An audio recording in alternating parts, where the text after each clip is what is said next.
الكرامه الفنان خصي هي الحقره اللي كيعيشها الفنان في المغرب، هي الاقصاء، هي السماسريه اللي ولاو دابا كيلعبوا بنا كيف بغاو، والفنان مسكين ساكت ما قادش يضرب حشمان على عراضه، لان الفنان هو تخلق هكذاك، هو اصلا الفنان كيحشم. الكرامه ديال الفنان كما كنشوفوا حنا في مهرجان الموازين، وبزاف ديال المهرجانات كيجيبوا فنانه من برا كيعطيوهم الملايين كيديو اللي هو المال العام، واخا يقول لك لي سبونسور راه كاين واحد الطرف في ذاك كاين واحد الحصه ديال اللي خصو يستافد الفنان المغربي ولد الوطن، وحتى الا طلعوه داروا معاه مزيان كيطلعوا بجوج درياب ثمن دراب كي ديال واحد مغني عربي، ويرميوه في شي اوتيل ديال 3 زيطوال ولا ما يعطيوش حتى القيمه. الكرامه ديال الفنان هو التطبيب. كتلقى دابا الفنان شحال من خطره كيبقاو يستنجدوا بسيدنا نصر الله يخليه لنا مسكين، هو اللي كيحس بينا. كتلقى السيد عنده ولاد ولا عنده شي مرض مزمن فيه كونسير ولا شي حاجه ما لقاش باش يداوي راسو. هذه هي الكرامه ديال الفنان، العيش الكريم كاي انسان.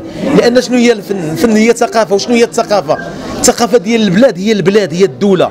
الا مشات ثقافه البلاد مشات الدوله.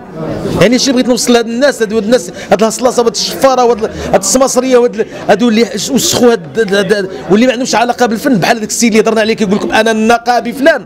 خصو يفهم هادي اللي كيشد دابا فنان كيطلع اللي بغا يهبط اللي بغا، ما عندوش علاقه، ما عندوش الصيفه، وكيشد دابا ولا كيدير الناس اللي كينخرطوا معاه في النقابه هذه اللي كيقول هو ديالو، كيقول لهم نخرطوا معايا باش نجيب لكم البطاقه المهنيه اللي ولا كيعطي البطاقه المهنيه ولا كتعطى شي اش كنشوفوها دابا عند من هب ودب. انا ما كنطلعش في اللجنه ولا في وزاره الثقافه.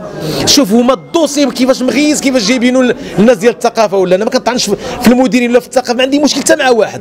انا كنشوف كنبغي نبين لهم هذا المنبر شنو واقع في السيكتور في الطابي باللغه ديال ولاد الشعب. خصهم يعرفوا شنو واقع. هذا السيد كيمشي يديروا عنده يخلصوا عنده يديو البطاقه ديال النقابه ويمشيو يديو بها البطاقه الفنيه البطاقه المهنيه، هما ما عندوش علاقه بالفن. علاش هذا الشيء؟ هذه ماشي، هذا من كرامات الفنان. الفنان هو عنده البطاقه المهنيه ديالو، علاش ما يطلعوش في مهرجانات؟ كتلقى السيد عنده 10 سنين وعنده البطاقه ولا 20 عام وما عمره طلع في مهرجان.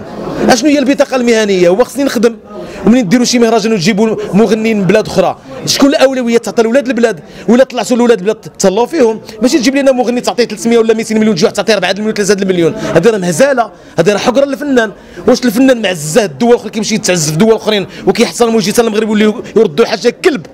سيدنا ما كيقولش هذا الشيء، سيدنا نصره الله ما كيقولش هذا الشيء. الحسن الثاني الله يرحمه في العهد الحسن الثاني الكوامانجي الا ما كانش مسوي الكمانجه وسمعوا كيقولوا راك ما مسويش الكمانجه ديالك في عهد الله يرحمه ويوسع عليه، كما كنقول انا ذاك الملك الاسطوره.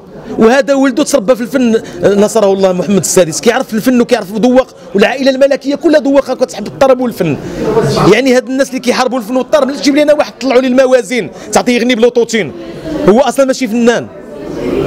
وهادشي شكون اللي داروا؟ عاود شكون اللي دار هاد المشكل؟ هاد السماسريه شكون؟ بحال هاد البوادكم دابا اللي دايرين جوله، هما اللي شدوا المهرجان، اللي داروا التنظيم ديال المهرجان ديال الموازين، ومعهم المدير هذا الجديد الاداره الجديده ديال اتصالات المغرب، يلا تعطات لهم الصلاحيه باش يديروا موازين. راه ماشي مغرب الثقافات. علاش تجيب لي انا واحد طلعوا لي حيت صاحبك باك صاحبي وصاني عليك ونشوفوا في موازين ونشوفوا في جوله وما عندوش علاقه ماشي فنان، وطلعوا بدا يغني لي الواي واي قدام الناس، ولينا انا اضطريت اني دابا كنطلع وسخوا الناس الودن، خصني نغني اغاني ديالي ونغني اغاني ديال. علاش؟ ولا توسخت الناس بالاوتوتين، انت طلع لابس الكوستيم في موازين وحاط الميكرو ولا كتغني بالاوتوتين تغني لي الواي واي. فين الطرب؟ فين الاساتذه ديالنا والمبدعين؟ فين فنانه كبارين عندنا؟ مثلا نعطيك انا غير داك سميره القادري اللي كاينه حتى يخدمها في الثقافه، فنانه كبيره كيعيطوا لها في المحافل العربيه والمهرجانات العربيه العالميه. علاش هذيك علاش ما تحضرش؟ فين مثلا سميتها لمياء الزيدي، فين مريم الشجري، فين سميتها الاخرى المغربيه عاتقه بزاف، حياه الادريسي، كاين الزبادي، هادو ماشي فنانه كبار اباطره كيمثلوا الفن المغربي الاصيل. حنا ما نهضرش باش ما نقولوش كنغنيو عليه نهضروا علينا.